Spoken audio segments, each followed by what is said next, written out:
Greetings, I'm Solid Scully, and welcome back to the Devil May Cry commentary, where today we open the door to the cathedral as we sentence the Judge of Death to, death. Well, we don't really have to fight any Judge of Death, really. After all, who is but the Judge of Death but a man twixt half human and half demon? And I suppose I might as well talk about that. This is the upgrade screen. Yeah, we don't exactly have a lot of orbs to purchase a lot of this, but this is pretty much where you're going to be powering up. Again, you can get Holy Water, which is pretty much a screen nuke, Untouchable, that's invincibility, and Yellow Orbs. They pretty much allow you a bit of a retry from the previous room, so yeah, kind of a weird little take on the Resident Evil save system, really. It's, you get to restart from the last room rather than, you know, just going back to your previous stage at the start of a mission. As would be the case with Resident Evil, where you'd save at a typewriter and you'd pretty much have to go all the way back. Or so I assume at the very least. Anyway, to once again talk about the combat, in terms of, you know, Dante's basic attacks with Force Edge, which is, you know, the basic bitch sword that you pretty much have to use right at the beginning. Yeah, you pretty much have, like, a basic 4-hit combo. You can then, you know, hit, pause, then have another 2 hits. Again, you have High Time, which is pretty much when you hold the R1 button, then swing upwards. Helm Splitter, when you swing downwards. So yeah, pretty basic stuff so far. We won't really be getting into the nitty-gritty of what sword upgrades we have to play with until a little bit later on, but yeah, if you were ever looking to have a bit of a challenge mode, you know, much in the same vein as how most Mega Man games usually tend to have Buster-only runs, yeah, try going for a Force Edge run. You won't be getting very high mission completion ranks, as you saw right at the end of the previous part, and prepare to see a lot of B's and C's on my report card, because Devil May Cry's ranking system is indeed incredibly fucking stingy. And this is also taking into account a lot of things. Not only is it taking into account your style ranking, as you're seeing right here, but it's also there to account for, you know, things such as, you know, how much damage you take, you know, how many orbs you collect, and how fast you complete the missions. So there is a lot that you need to keep in mind when you are, you know, trying to go for an all S-rank run.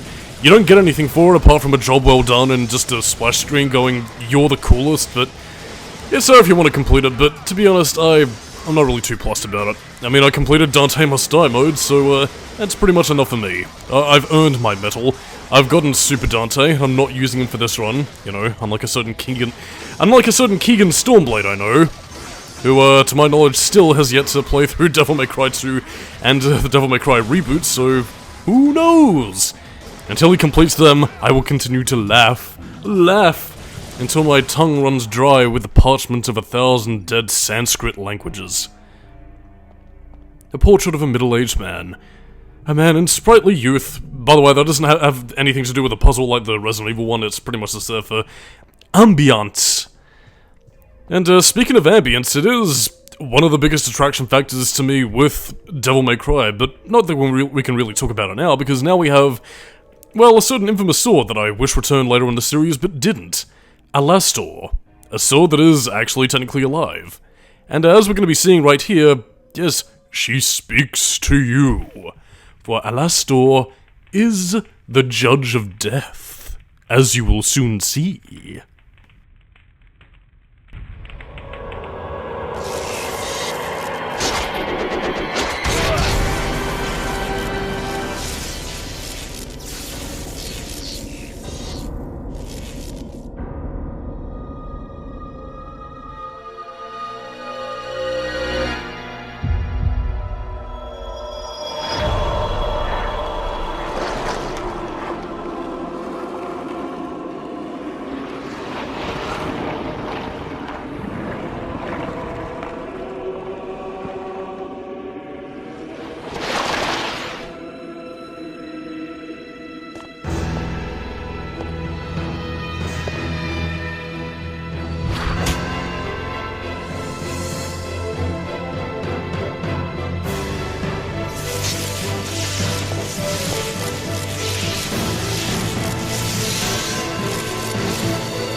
There you go, that's the ticket. Slick, stylish, and now we have an all-powerful sword to boot.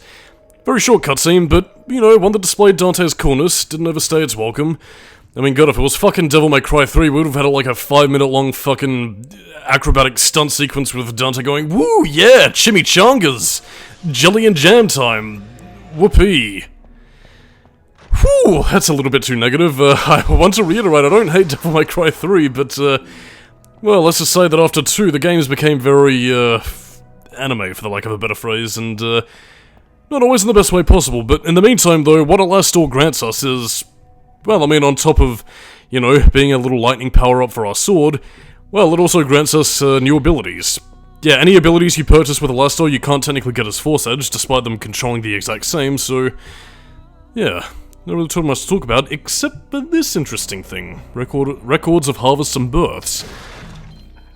Yeah, as we're going to be learning a little bit later on, it seems that, in regards to harvests around Malay Island, there were certain, elements that allowed harvests to immediately grow, then wither and die almost immediately. As if this place was, crazy, altering the flow of time. And here we also learned that, incidents occurred at night, atrocious and dismal, as if the night had turned people mad. Well, after all, lunacy, Luna, the night turns people crazy. Very interesting. Yeah, not too many things we can get at the moment, apart from, well, one of the more notable abilities in Devil May Cry. Yes, which is otherwise known as one of the more, tertiary abilities, rather paltry, that most first-timers use, the Stinger. Yes, immediate stabbing enemies, rather paltry. But yes, despite the fact that we also saw Dante using Devil Trigger, you know, in the shop when he was fighting off against Trish, now he can use Devil Trigger good and proper. Why? I have no idea why we couldn't use it as Force Edge, but whatever. Yeah, Devil Trigger, you see those runes underneath the health bar? Well, press the L1 button, and, well, Dante can access his other half. You can also build up your Devil Trigger by taunting enemies. Yeah, he doesn't say anything, because that's just how Dante is, and you might be noticing right there, yeah, the guns actually do stack if you're just shooting regularly while you have Devil Trigger on, because, you know, that's just how Dante rolls. See, look, we got an instant stylish. Oh yeah. That's the way you do it. But yeah, either way, Devil Trigger is basically a great one-time power-up in an emergency. You don't really have a lot to use it with now, but trust me, that will gradually build up as we go on further, and you might also be noticing that in terms of building up your style ranking, yeah, compared to Devil May Cry 3, guns actually play a much bigger role in the first 2 games than, well, what a lot of other people may have you believe. Again, the juggling mechanic that was discovered in Onimusha Warlords, you know, which was basically a glitch in that game, but eventually became, well, a staple mechanic of Devil May Cry, was given priority, so yeah, you're going to be wanting to focus on gunplay quite a fair bit, actually, and it does make Ebony and Ivory's larger scale and power here compared to later games in the series incredibly useful, because you're going to be juggling enemies, getting style points, and, you know, juggling enemies in the air, balancing that out when enemies start to surround you, and eventually you'll find your way around enemies, but keep on your toes, because not all enemies are as easy to take down as these, little Castellan puppets, so to speak. So, in the meantime, however, after being stabbed by Alastor, yes, this is the Judge of Death good and proper. It requires its scepter back. After all, how can a judge judge people without a hammer or a scepter to layeth the smackdown? Well, this is just what we're gonna have to find out. Can't really do too much here at this stage because, well, there's books about the castle. Ah, the 12th century. So again, it kind of does give you a little degree of exactly how long this place had been going through, and the fact the castle itself had been modified as soon as it was established, and the fact that, yeah. I mean, it pretty much makes no bones about it since Trish pretty much laid everything out thick and fast in the intro. Yeah, the Castellans had been modifying the castle in lieu of their demon lord Mundus. And, I don't know.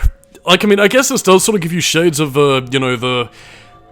Fuck, what was the Los Illuminados?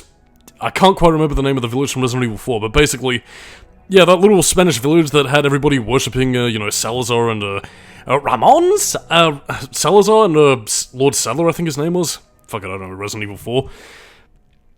But yeah, this does kind of give you a few shades of that, except, you know, replacing Sadler with, Mundus, retrospectively. You know, no real Los Plagas around here, but...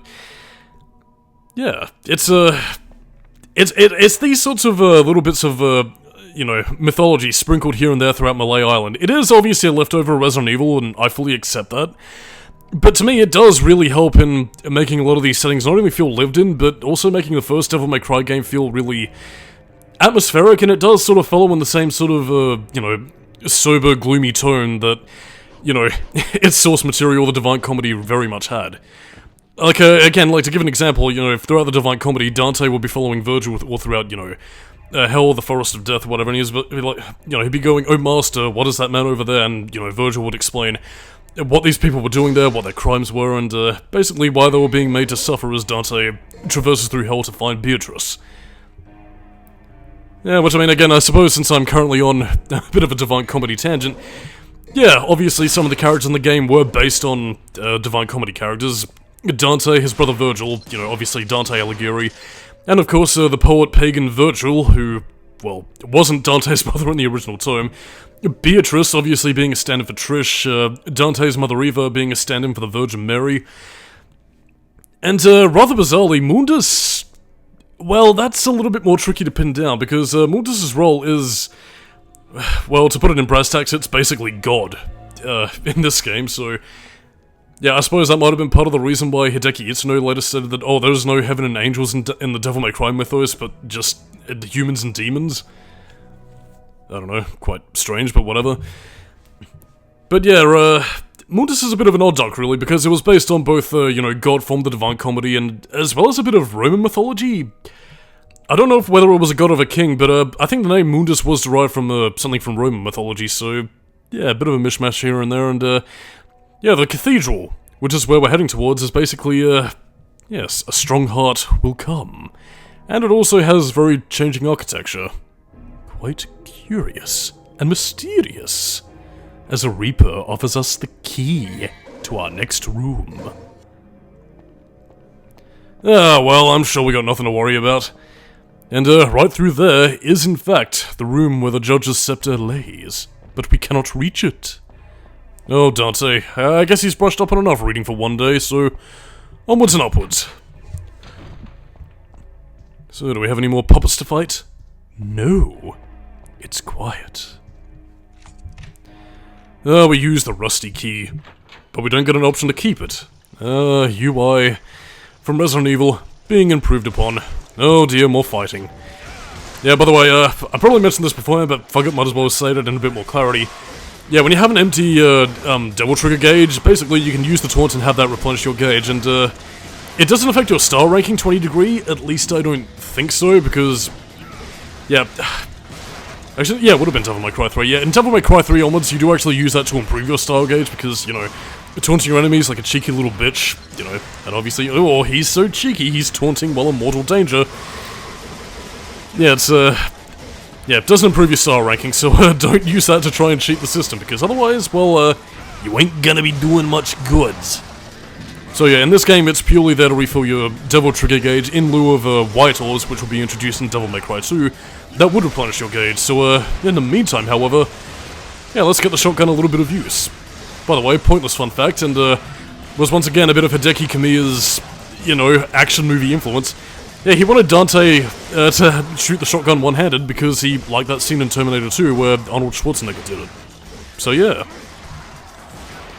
Cheapest chips, and yes, I guess I might as well talk about this now, considering that, you know, Devil May Cry 1 very much is a product of Hideki Kamiya's imagination, but I will say that this is by far the best game that Hideki Kamiya has ever made, out of, well, not many that I particularly liked. I mean, the only other one I really enjoyed was Resident Evil 2, and, yeah, not too big a fan of Bayonetta, not really that much of a Platinum Games fan at all, really, so, as I failed to jump on top of the, to jump on top of this fucking waterfall to get myself some delicious crystallized demon blood. Yeah, I don't know, it's a very personal game to Hideki Kamiya, and, it's quite good, but I feel like a lot of it is partially, or at least my enjoyment, as I've mentioned beforehand, is partially down to, well, you know, my love of the Divine Comedy, really. And I mean, you have been seeing the way in which a lot of the game presents itself, kind of like this, really, rather than doing it through cutscenes.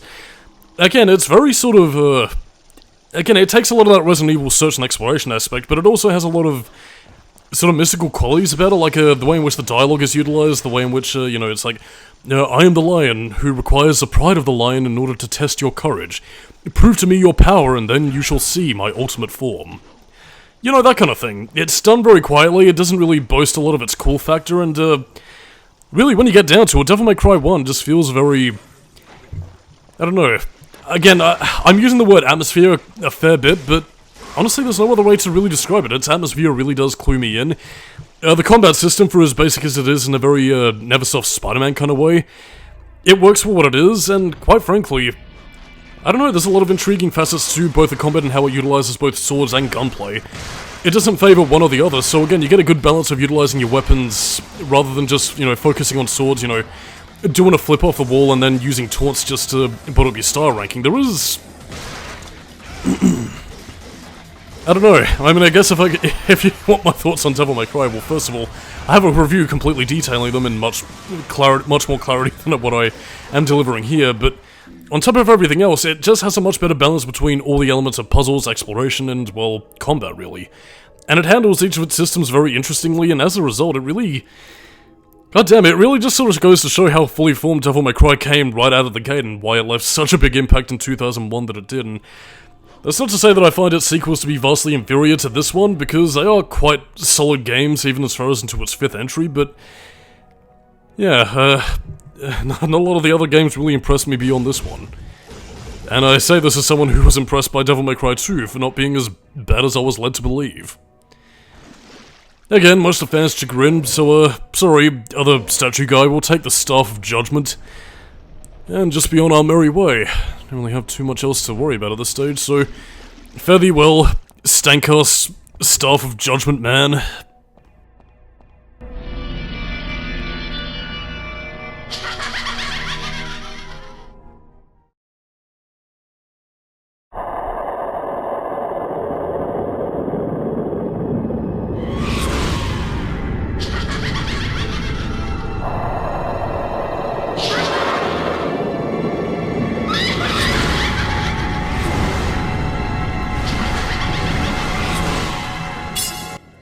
Sin Scissors. Now, there is a bit of a pattern to this enemy. Ebony and Ivory aren't really going to cut it with this, these two lovely ladies, so, yeah, beware of their scissors. You can deflect them using your sword, but what you want to do is that basically when they're getting ready to, you know, take a little snip out of Dante, you know, because they're really big fans of, the son of the Sparta, and they, you know, they just want to clip a lock of his clothes, they want to tear his clothes off and go, oh my god, I got him!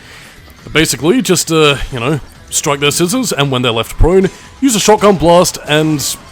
Well, okay, you're meant to get it in one hit to get the maximum amount of orbs, but, yeah, apart from that, you pretty much just give them one good smack, and then, well, yeah, shotgun blast them in the face, and really you're just sort of attacking the only real corporeal part of their being, which is, you know, the mask. Otherwise, your sword slashes go right through them, you don't really have too much to, you know, hit otherwise, so shotgun blast the mask, and delicious. Oh, little spiders, it seems that we have some bioweapons in town. By the way, you can actually run over the spiders with your feet, you know, in similar Resident Evil fashion, but this is a bit of a prelude of what's to come. But in the meantime, though, we must pay homage to the Judge of Death, and thus, the light reveals our next destination. And yeah, the mission clear screen also changes based upon which weapon you have equipped. Oh, C rank. I haven't been this disappointed by my overall grade since I was in school. But on that note, I'm Solid Scully, that is proof that I completed Dante Must Die mode, and I'll catch you dudes and dudettes next time. Bye-bye.